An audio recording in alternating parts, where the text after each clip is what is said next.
তো স্যার, ভালো। জুনায়েদের একটা অতীত আছে, জানো কি তুমি? কি অতীত? আর সেটা কি? দেখো, জুনায়েদের কাছে ডায়েরি আছে, ওখানে সব আছে। আমি তো এর কিছুই জানি না স্যার।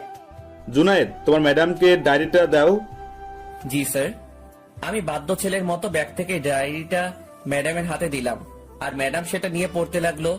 আর তখন স্যার বলল, ফারজানা দেখো, 110 নম্বর পৃষ্ঠায় সব লেখা আছে। জি স্যার। দেখলাম তখন ম্যাডাম 110 নম্বর পৃষ্ঠায় পড়তে লাগলো।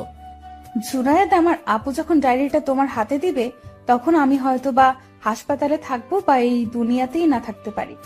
কিছুদিন আগে হঠাৎ করে আমি অসুস্থ হয়ে যাই। আমাকে রাজশাহীতে নিয়ে যাওয়া হয়েছিল। তারপর আল্লাহর রহমতে সুস্থ হয়েছিলাম। কিছু পরীক্ষা করা হচ্ছিল, পরে জানাবে বলে আমাকে নিয়ে সবাই চলে আসে। ওইখানে আমার এক পরিচিত আঙ্কেল ছিল, উনি জানাবে বলেছিল। তো একদিন আমার আম্মুর ফোন নিয়ে তোমার সাথে কথা বলছিলাম, তখন একটি এসএমএস আসে আঙ্কেলের নাম্বার থেকে। যা লেখা ছিল, আপু, নিঝুমের ব্রেন ক্যান্সার হয়েছে, ওকে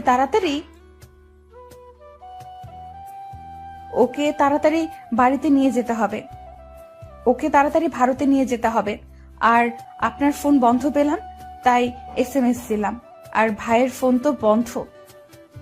কোনো কোনো ফোন খোলার পর আমাকে ফোন দিয়েন।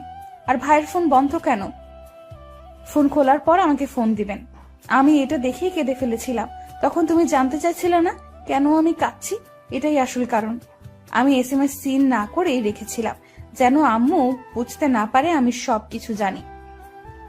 আজকে তোমার কথা খুব মনে পড়ছে, তাই তোমার সাথে কাটানোর সব সময়গুলো আজকে তোমার কথা খুব মনে পড়ছে। আর তোমার সাথে কাটানো সব সময়গুলো, যেদিন প্রথম আমাদের কথা হয়, সেদিন তুমি ফুটবল খেলে ফিরছিলে আর আমি বাসায় যাচ্ছিলাম। তখন আমার সাথে তোমার ধাক্কা লাগে আর তুমি পড়ে যাও, আর আমি তা দেখে অনেক হেসেছিলাম।